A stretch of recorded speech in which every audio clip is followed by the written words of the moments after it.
नमस्कार। भारतम एकेडमी में आप सभी का स्वागत है। जैसा कि आप सभी लोग जानते हैं कि स्टेट पीसीएस को लेकर, स्पेशली यूपी पीसीएस को लेकर हमारी पीवाईक्यू की सीरीज चल रही है। जो हमारा यूपीएससी का जो टारगेटेड हमारा जो कॉन्सेप्ट है या मटेरियल है वो हमारा भारतम आईएएस पर है। और ये भारतम पीसीएस एकेडमी पे हमने जो मेन फोकस किया है वो स्टेट पीसीएस पे किया है। ठीक है, तो इकोनॉमी की पीवाईक्यू का ये चौथा लेक्चर है और ज्योग्राफी की का भी पीवाईक्यू चल रहा है, जिसके ऑलरेडी 3 लेक्चर हो चुके हैं। ठीक है, और डेली हम लोग लेक्चर अपलोड कर रहे हैं, तो आप लोग हमारे साथ इसी तरह बने रहिए। और ये ध्यान रखिए कि पीवाईक्यू का कोई भी अल्टरनेट नहीं है, पीवाईक्यू आपको करने ही होंगे अगर आपको सफलता पानी है तो चलिए क्लास को शुरू करते हैं। ठीक है, अब आज हम क्वेश्चन नंबर 31 से शुरू करेंगे। ठीक है, और मैं साइड में हमेशा रहूंगा, आपका पूरा फोकस यहाँ पर स्क्रीन पे होना चाहिए। ठीक है, और आप अपना स्क्रीनशॉट या पॉज करके जो है आप नोट्स बनाते जाइएगा, क्योंकि इनका जो डिस्क्रिप्शन है, जो भी इनका क्लैरिफिकेशन है क्वेश्चंस का, ये मतलब कि काफी स्तर का टाइप किया गया है। ठीक है, तो आप इस चीज का ध्यान रखिएगा। तो चलिए हमारा 31st क्वेश्चन क्या कह रहा है। The Reserve Bank of India RBI act as a banker of bank which would imply which of the following. यानी कि भारतीय रिजर्व बैंक बैंकों के बैंक के रूप में काम करता है, इसका क्या मतलब है। तो जैसे आपके बैंक होते हैं, ठीक है, आप किसी बैंक में पैसा जमा करते हैं, वैसे ही बैंकों का भी एक बैंक है, और जो हमारा भारत का केंद्रीय बैंक है। ठीक है, तो जो फैसिलिटी हमें हमारे बैंक्स देते हैं वही जो है ना आरबीआई हमारे बैंकों को, कमर्शियल बैंकों को देता है फैसिलिटी। तो अब उनमें क्या क्या चीजें हैं, ये क्वेश्चन आया हुआ है 2012 में यूपीएससी में। ठीक है, अब यूपीएससी का क्वेश्चन इसलिए डाल देते हैं बीच में क्योंकि जो स्टेट पीसीएस के क्वेश्चन होते हैं कई बार वो यूपीएससी के क्वेश्चंस को उठा के सेम टू सेम कॉपी कर देते हैं। ठीक है, तो अब हमारा स्टेटमेंट क्या कह रहा है। पहला कि the other banks retain their deposits with the RBI. Second कह रहा है the RBI lends fund to the commercial banks in times of need. And third statement कह रहा है the RBI advises the commercial banks on monetary matters. तो बैंकों के bank के रूप में आरबीआई क्या ये फंक्शन करता है। ठीक है, तो हाँ, अगर हम देखें हिंदी में नीचे दिया हुआ है, अगर हम देखें तो जो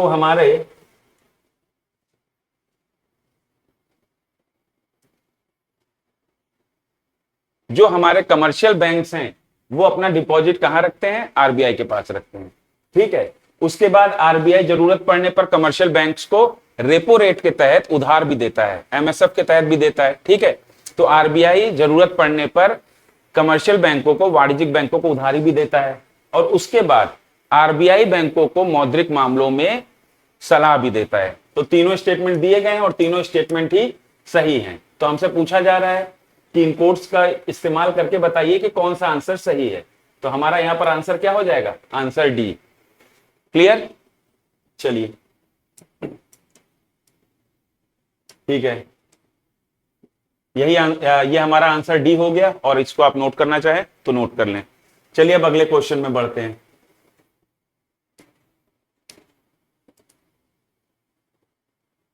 ठीक है, अगला क्वेश्चन क्या कह रहा है। Consider the following statements. The governor of Reserve Bank of India is appointed by the central government. फिर स्टेटमेंट 2 कह रहा है certain provisions in the Constitution of India give the central government the right to issue directions to the RBI in public interest. फिर third statement कह रहा है the governor of the RBI draws his power from the RBI Act 1934। अब यहां पर पूछा गया है, हिंदी में भी पढ़ देता हूं कि निम्नलिखित कथनों पर विचार कीजिए। भारतीय रिजर्व बैंक के गवर्नर की नियुक्ति केंद्र सरकार द्वारा की जाती है। भारत के संविधान के कुछ प्रावधान केंद्र सरकार को जनहित में आरबीआई को निर्देश देने का अधिकार देते हैं। आरबीआई के गवर्नर को अपनी शक्तियां आरबीआई अधिनियम 2034 से प्राप्त होती हैं। ठीक है, तो अब इसमें से कौन सा आंसर सही है, इन कोर्स के बारे में हमको देखना है। तो पहले तो हम चेक करते हैं कि कौन से इसमें ऑप्शन सही है। तो आरबीआई के गवर्नर की नियुक्ति केंद्र सरकार द्वारा की जाती है, तो हाँ ये बिल्कुल सही है। ठीक है, अब उसके बाद हमारा दूसरा स्टेटमेंट कह रहा है कि क्या केंद्र सरकार संविधान के तहत आरबीआई को दिशा निर्देश जारी कर सकती है। तो ये स्टेटमेंट गलत है। रीजन ये है कि आरबीआई कोई वैधानिक या संवैधानिक निकाय नहीं है। ठीक है, आरबीआई कोई संवैधानिक निकाय नहीं है, तो भारतीय संविधान में आरबीआई जैसी संस्था का कोई उल्लेख नहीं है, और जब उल्लेख नहीं है तो कोई ऐसे प्रावधान नहीं है जिनके तहत जो हमारा केंद्र सरकार है वो आरबीआई को दिशा निर्देश दे सके। ठीक है, हालांकि जो हमारा आरबीआई एक्ट 1934 है उसका सेक्शन 7 केंद्र सरकार को ये परमिशन देता है, ये अधिकार देता है कि वो आरबीआई गवर्नर से अब सलाह मशवरा करके आरबीआई को दिशा निर्देश जारी कर सकती है। ठीक है, तो ये कॉन्स्टिट्यूशनल बॉडी तो है नहीं आरबीआई, तो हमारा स्टेटमेंट 2 क्या हो जाएगा, गलत हो गया। अब the governor of the RBI draws his power from the RBI Act 1934, तो ये सही है कि हमारे जो गवर्नर है उसको जो शक्तियां किससे मिलती हैं, आरबीआई एक्ट 1934 से। तो हमारा इसमें सही जो हमारा ऑप्शन कौन सा होगा, तो हमारा 1 और 3, 2 हमारा गलत हो गया, तो 1 और 3 किस में दिया है, ऑप्शन नंबर सी में। ठीक है, तो आपको आंसर देख लेते हैं। ठीक है, हमारा आंसर क्या है, ऑप्शन सी। ठीक है, और इसका जो है डिटेल हम इसका डिस्क्रिप्शन जो है ना डिस्कस कर चुके हैं, तो आप लोग इसका स्क्रीनशॉट ले लीजिए। क्लियर है, सेक्शन 7 के बारे में भी बता दिया है जो आरबीआई एक्ट 1934 का है। ठीक है, एक्चुअली ये 2021 में आया था यूपीएस किसी स्टेट पीसीएस में, एक मिनट चेक कर लेते हैं, नहीं यूपीएससी में ही 2021 में इसको पूछा गया था, क्योंकि उस समय आरबीआई के फंड को लेकर केंद्र सरकार और आरबीआई के गवर्नर जनरल थे उनके बीच, आरबीआई के जो गवर्नर थे उनके बीच में विवाद हो रहा था। इसी विवाद के चलते रघुराम राजन ने इस्तीफा दिया था, और बाद में जाकर फिर हमारे उर्जित पटेल साहब ने भी इस्तीफा दे दिया था। ठीक है, तो उसके बाद ही जो है ना शशिकांता दास जो है ना आरबीआई गवर्नर बने थे। ठीक है, तो ये करंट इशू था, तो इसी से रिलेट करके इसको पूछ लिया गया था 2021 में। चलिए अब अगला क्वेश्चन देखते हैं।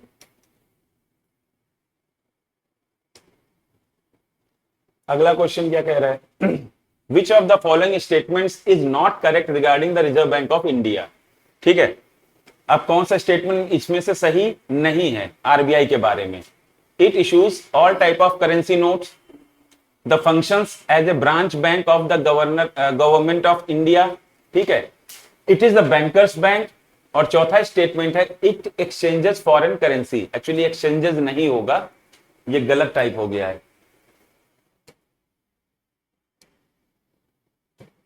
यहां पर एक गलत टाइप हो गया है, रेगुलेट्स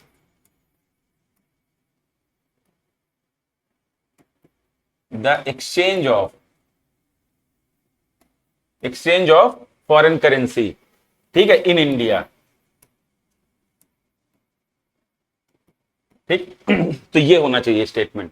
तो आरबीआई के संबंध में कौन सा कथन सही नहीं है पूछा गया है, ध्यान रखिएगा क्या पूछा गया है, नॉट करेक्ट, सही नहीं है। ठीक है, तो हिंदी में पहले स्टेटमेंट देख लेते हैं। यह सभी प्रकार के करेंसी नोट जारी करता है, पहला कथन है।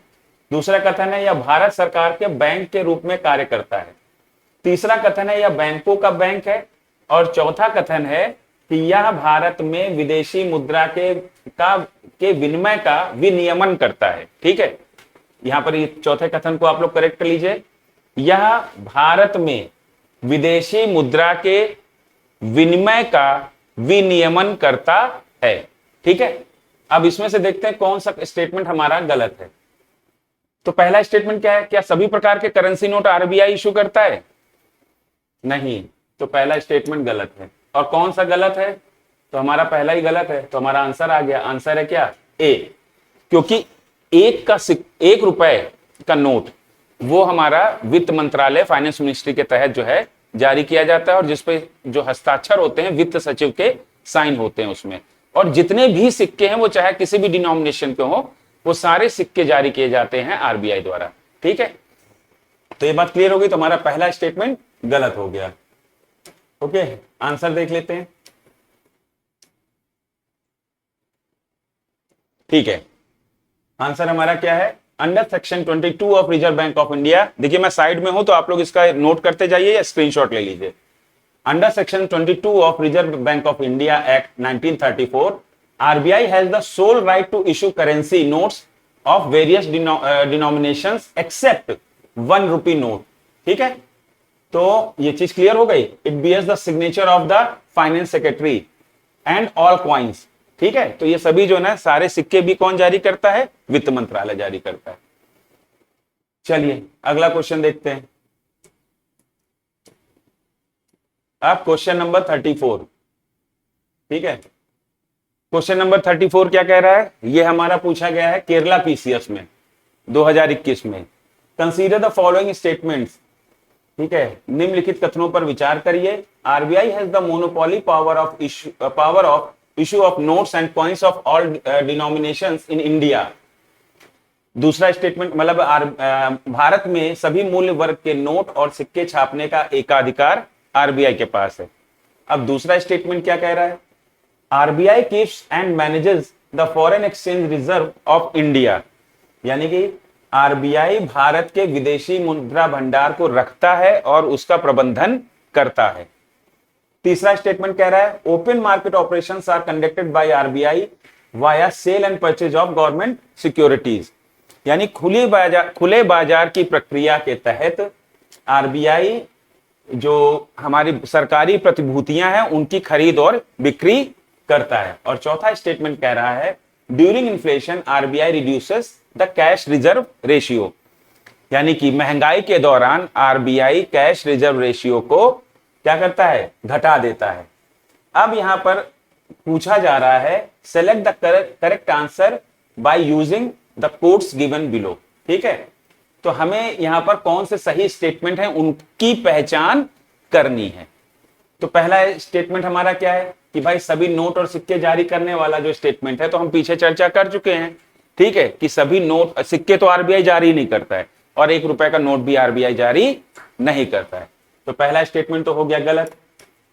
अब दूसरा स्टेटमेंट कि क्या वो फॉरेक्स को रखता है, फॉरेक्स आरबीआई के पास रहता है और आरबीआई ही उसे मैनेज करता है, तो हाँ ये स्टेटमेंट तो सही है।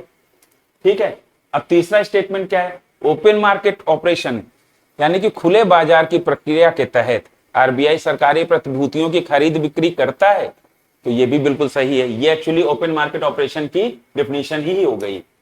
अब चौथा क्या है? During inflation RBI reduces the cash reserve ratio, क्या महंगाई के दौरान आरबीआई रिजर्व को घटा देता है? तो ये स्टेटमेंट गलत है। आपको याद होगा हमने पिछली क्लासेस में चर्चा किया है कि जब भी इन्फ्लेशन को कंट्रोल करना होता है तो आरबीआई रिजर्व को बढ़ाता है। रिजर्व को बढ़ाएगा तो इससे क्या निकलेगा? इससे यह बात निकल के आएगी कि बैंकों के पास कम पैसा रहेगा कि वो आगे उधारी में चला सकें, क्योंकि उनको जो रिजर्व रखना होता था पैसा, अब वो ज्यादा रिजर्व रखना होगा। ठीक है, तो इन्फ्लेशन से लड़ने के लिए मनी सप्लाई को कंट्रोल करना पड़ेगा और मनी सप्लाई को कंट्रोल यानी मुद्रा आपूर्ति, और मुद्रा आपूर्ति को कंट्रोल करने के लिए रिजर्व को सीआरआर हो या एसएलआर इनको बढ़ाना पड़ेगा। क्या मेरी बात समझ में आ गई? तो यहां पर क्या है? ये चौथा स्टेटमेंट भी आपका गलत हो गया। तो अब पूछा जा रहा है कि कौन से सही दो स्टेटमेंट हैं, तो हमारा दूसरा और तीसरा सही है। तो यहां पे आंसर क्या हो जाएगा? आंसर हमारा 3 हो जाएगा। अब देखिए एलिमिनेशन से ये सॉल्व हो रहा है, चेक करते हैं। अगर हमारा पहला ही गलत आ गया तो ए में तो पहला है तो ये तो आंसर नहीं होगा ए में, क्योंकि एक ऑप्शन दिया हुआ है। बी में एक नहीं दिया है तो ये होने की संभावना है। सी में भी एक नहीं दिया है तो ये सी होने की भी संभावना है। डी में एक दिया है तो ये भी गलत हो गया। तो ये एलिमिनेशन से भी सॉल्व नहीं हो रहा है। ठीक है, तो इसके लिए आपको नॉलेज होना जरूरी है, सोच के करना होगा आपको। क्लियर है? तो हमारा आंसर क्या है? सी। ठीक है, चलिए आंसर हमारा सी है। और जो भी चीजें थी हमने डिस्कस कर ली, आप लोग स्क्रीनशॉट ले लीजिए। क्लियर? चलिए अब आगे बढ़ते हैं। अगला सवाल क्या कह रहा है? Question number 35। In India the central bank function as a lender of last resort usually refers to which of the following. भारत में सेंट्रल बैंक के अंतिम उपाय के ऋणदाता के रूप में कार्य करने का अर्थ आमतौर पर इनमें से क्या है? ठीक है, बेसिकली यहां पर पूछा गया है कि लेंडर्स ऑफ आरबीआई जो लेंडर्स ऑफ लास्ट रिसोर्ट होता है तो उसके तहत वो क्या भूमिका अदा करता है। ठीक है, ये सवाल है हमारा। तो ये चार हमारे 3 स्टेटमेंट दिए हैं, हमें किसी एक मतलब उन स्टेटमेंट्स को सेलेक्ट करना है जो इसको ठीक से डिफाइन कर रहे हो, लेंडर्स ऑफ लास्ट रिसोर्ट को। ठीक है, तो पहला क्या है, lending to trade and industry bodies when they fail to borrow from other sources, यानी कि व्यापार और उद्योग इकाइयां या निकाय उनको ऋण देना जब वो अन्य स्रोतों से ऋण प्राप्त करने में विफल हो जाएं। तो क्या ये सही है? नहीं, ये इसका आंसर नहीं है। ठीक है, ये नहीं है। अब दूसरा हमारा स्टेटमेंट क्या कह रहा है, providing liquidity to the banks having temporary crisis. ठीक है, एक्चुअली ये भी यहां पर गलत ही टाइप है।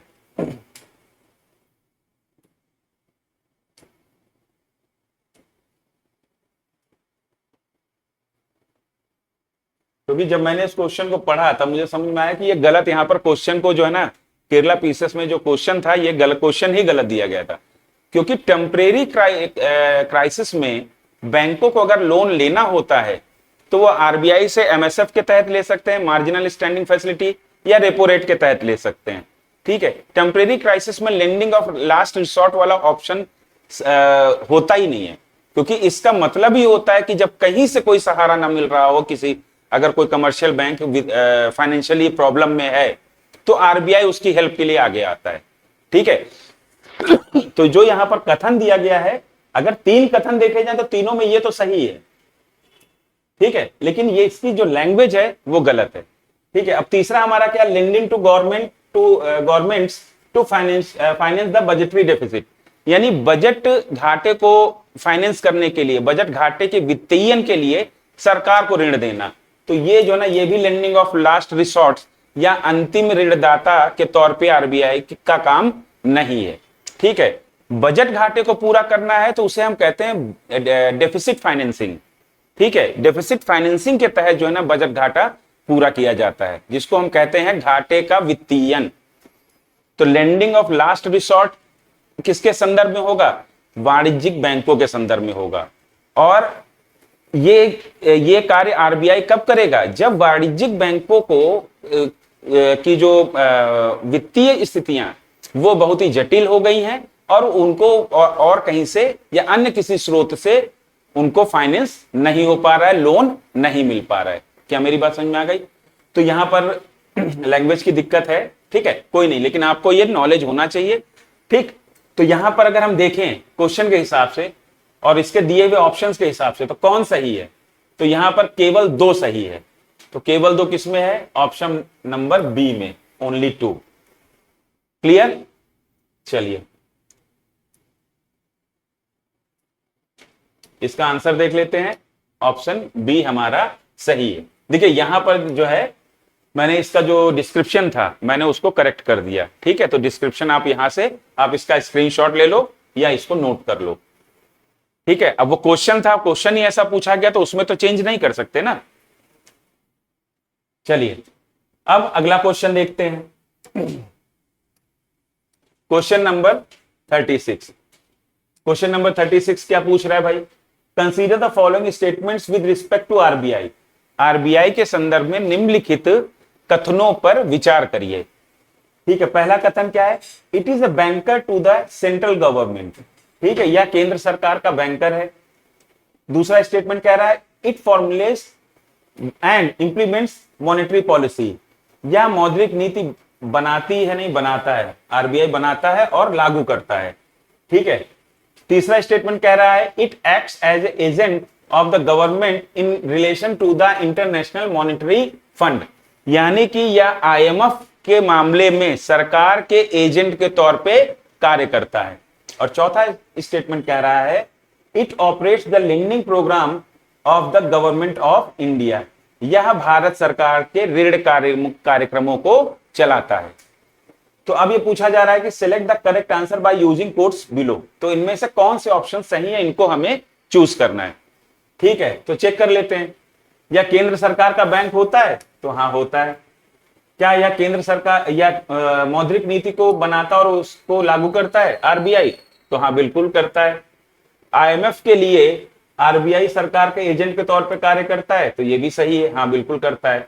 और सरकार के लिए ऋण की व्यवस्था भी आरबीआई, सरकार के लिए ऋण की व्यवस्था और ऋण का प्रबंधन भी आरबीआई ही करता है। क्या मेरी बात समझ में आ गई? तो चारों स्टेटमेंट सही हो गए, तो यहां पर आंसर क्या होगा? आंसर हमारा डी हो जाएगा। ठीक है, देख लेते हैं, आंसर हमारा डी हो जाएगा। तो हाँ बिल्कुल आंसर हमारा डी है। ठीक है, तो आप लोग इसका स्क्रीनशॉट लेना चाहें ले लीजिए इसको। क्लियर? चलिए अब आगे बढ़ते हैं। नेक्स्ट क्वेश्चन क्या है?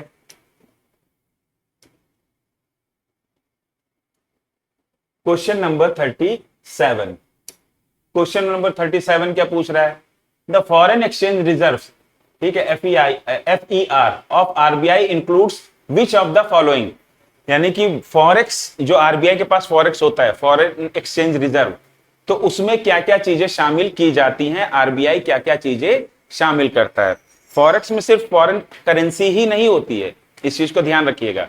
ठीक है, तो क्या क्या चीजें होती हैं, शामिल की जा सकती हैं, चलिए देख लेते हैं क्वेश्चन के तौर पर। ठीक है, तो अब क्वेश्चन के हिसाब से क्या है, पहला क्या है? फॉरेन करेंसी एसेट्स, तो हाँ ये होती हैं। ठीक है, तो फॉरेक्स में फॉरेन करेंसी एसेट्स होती हैं। फिर फॉरेक्स में गोल्ड यानी सोना भी होता है। ठीक है, ये भी होता है। ये बेसिकली क्या है, इस तरीके के क्वेश्चन इसलिए उठाए गए हैं, मैंने इसलिए लिए हैं ताकि इनके जरिए आपको पढ़ाया भी जा सके। ठीक है, अब तीसरा क्या है? SDR, special drawing rights. ठीक है, अब ये एसडीआर क्या होता है? एसडीआर बेसिकली इसको हम यह कह सकते हैं इंटरनेशनल मॉनिटरी फंड आईएमएफ की करेंसी, हालांकि ये करेंसी नहीं होता है। ठीक है, लेकिन इसको हम आईएमएफ की करेंसी कह सकते हैं। ठीक है, ये एसडीआर का इस्तेमाल जो है ना, इसको हम हिंदी में कहते हैं विशेष आहरण अधिकार। ठीक है, इसका इस्तेमाल ट्रेड के लिए किया जा सकता है। ठीक है, तो ये आईएमएफ का एक प्रकार का मतलब इंस्ट्रूमेंट है। ठीक है, जिसको हम करेंसी के तौर पर देख सकते हैं, मान सकते हैं, हालांकि ये करेंसी नहीं है। तो क्या ये फॉरेक्स में होता है, फॉरेन रिजर्व में? तो हाँ बिल्कुल ये भी होता है। ठीक है, और उसके बाद चौथा है हमारा रिजर्व ट्रेंच पोजीशन, आरटीपी। तो रिजर्व ट्रेंच पोजीशन क्या है वो भी हम आपको समझा देंगे, और हाँ ये भी होता है फॉरेक्स के अंतर्गत। क्लियर है? तो ये अभी हम आपको समझाते हैं कि ये होता क्या है बेसिकली। तो पहले तो इसका आंसर देख लेते हैं। तो इसमें पूछा जा रहा है कि फॉरेक्स में क्या क्या चीजें शामिल होती हैं, तो चारों चीजें शामिल होती हैं। आरबीआई के पास जो फॉरेक्स रिजर्व होता है उसमें ये चारों चीजें शामिल होती हैं। ठीक है, आंसर इसका देख लेते हैं पहले, फिर डिस्कस करते हैं। इसका आंसर क्या है? आंसर है डी, उपरोक्त सभी। ठीक है, अब डिस्कस कर लेते हैं कि हमारा एसडीआर क्या है। तो एसडीआर को आप इस तरीके से देखिए, सोना फॉरेक्स में होता है। ठीक है, उसके बाद आपका जो है, जो विदेशी मुद्राएं हैं वो हमारे फॉरेक्स का पार्ट हैं, प्लस आरबीआई जो विदेशी सरकारों के बॉन्ड, सरकारी प्रतिभूतियां, विदेशी सरकारों की प्रतिभूतियां, ठीक है, वो जो आरबीआई खरीदती है वो भी हमारे फॉरेक्स का पार्ट होती हैं। ठीक है, अब उसके बाद तीसरा हमारा क्या है? SDR, special drawing rights. तो ये क्या है? ये एक मुद्रा नहीं है, लेकिन इसको हम आईएमएफ की करेंसी के तौर पे कह सकते हैं अपना याद रखने के लिए। ठीक है, और इसका इस्तेमाल आप ट्रेड के लिए भी करते हैं। अब एसडीआर की वैल्यू कैसे निकाली जाती है? तो आईएमएफ का एक करेंसी बास्केट है, जिसमें मतलब जो हमारी जो वैश्विक अर्थव्यवस्था है उसकी 5 सबसे मजबूत जो हमारी करेंसीज हैं, ठीक है, जिनको हम कहते हैं हार्ड करेंसी, उनको जो है ना उसमें उनको रखा जाता है, और उनकी वैल्यू के हिसाब से उस बास्केट का कैलकुलेशन निकालकर एक एसडीआर की वैल्यू निकाली जाती है। अब वो कैलकुलेशन क्या है? तो पीएचडी तो करना नहीं है, तो उसके बारे में जानने की जरूरत नहीं है। हार्ड करेंसी क्या होती है? ऐसी करेंसीज जो जिनकी स्वीकार्यता, जिनकी एक्सेप्टेंस दुनिया में ज्यादा है, वो हमारी हार्ड करेंसी की कैटेगरी में आती हैं। अब कौन कौन है? यूएस डॉलर है, फिर हमारा जापान का येन है, और हमारा चाइना का रेनमिंबी है, फिर पौंड स्टर्लिंग है, और हमारा यूरो।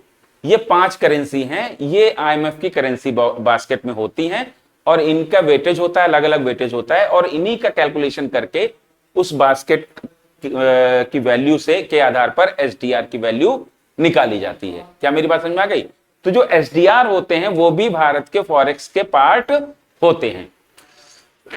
अब उसके बाद हमारा है रिजर्व ट्रांच पोजीशन। ये क्या होता है?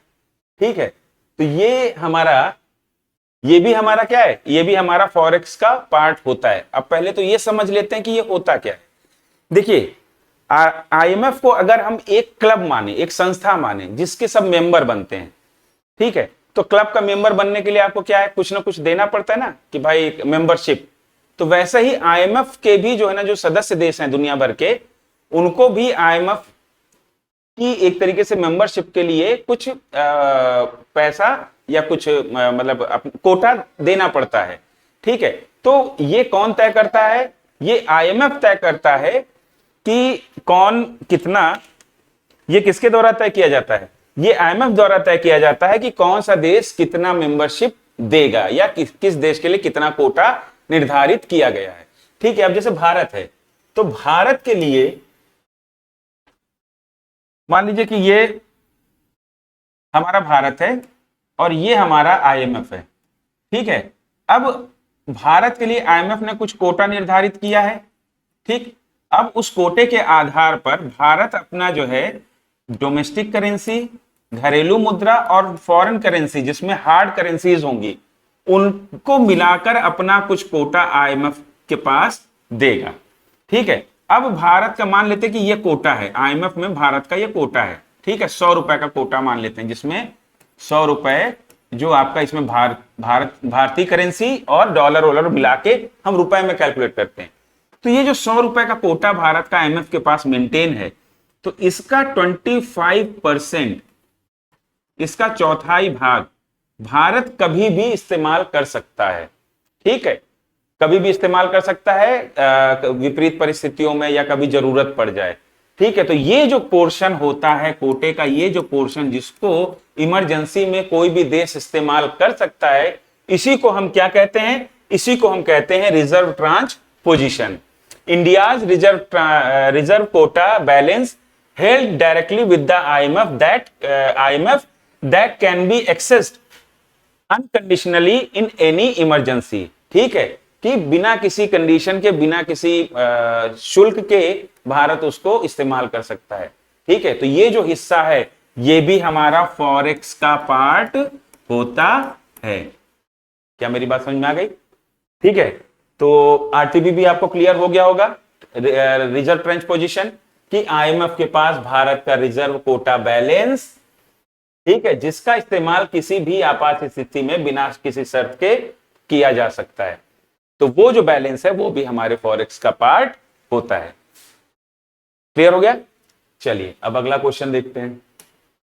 तो हमारा इसका आंसर क्या था? आंसर हमारा डी। ठीक है, अब उसके बाद क्वेश्चन नंबर 38। क्वेश्चन नंबर 38 2013 में, 2013 में आया था, 2013 में। ठीक है, आईएएस प्री में आया हुआ था। क्या क्वेश्चन है? In which of the following matters does the Reserve Bank of India controls the commercial banks? निम्नलिखित में से किन मामलों में भारतीय रिजर्व बैंक हमारे जो वाणिज्यिक बैंक हैं उनको नियंत्रित करता है या कंट्रोल करता है?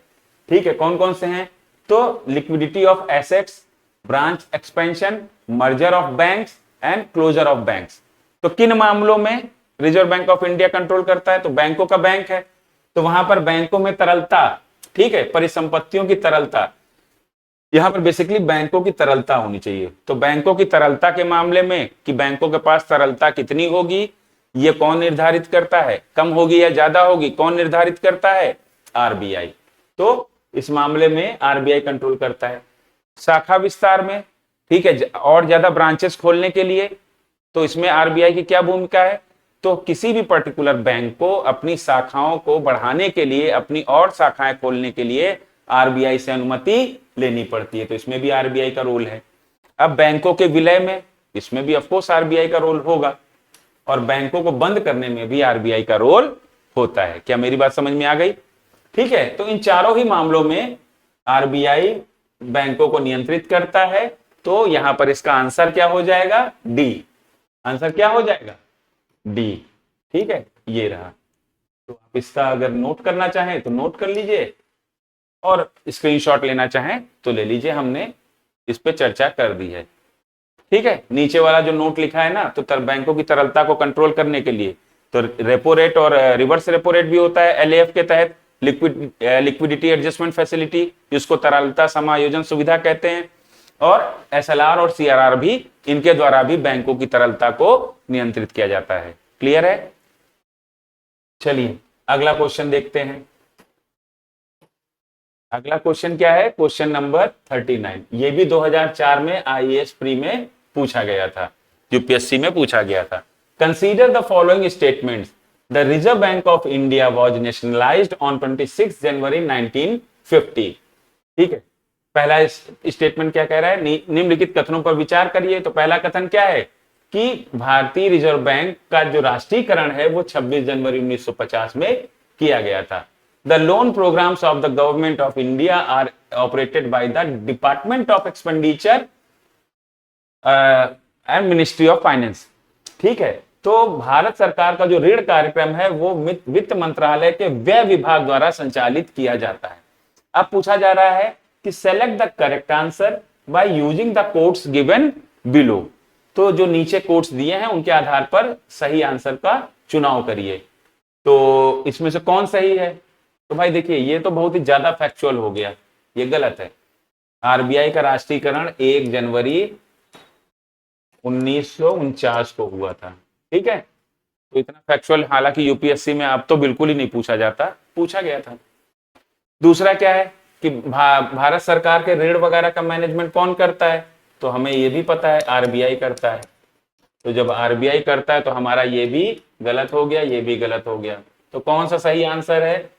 Answer number D, none of the above. इनमें से कोई सही नहीं है। क्या मेरी बात समझ में आ गई?